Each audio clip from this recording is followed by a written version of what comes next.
श्रीमती लाडली राधा रानी वृंदावन के समस्त कार्यकलापों की केंद्र बिंदु है।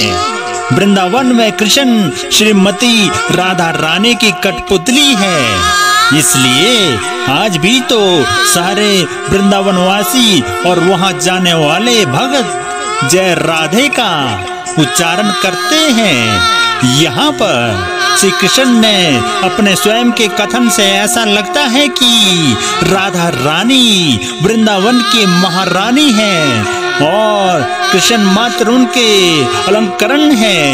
कृष्ण को मदन मोहन कहा जाता है, किंतु श्रीमती राधा रानी तो कृष्ण को भी मोहने वाली है।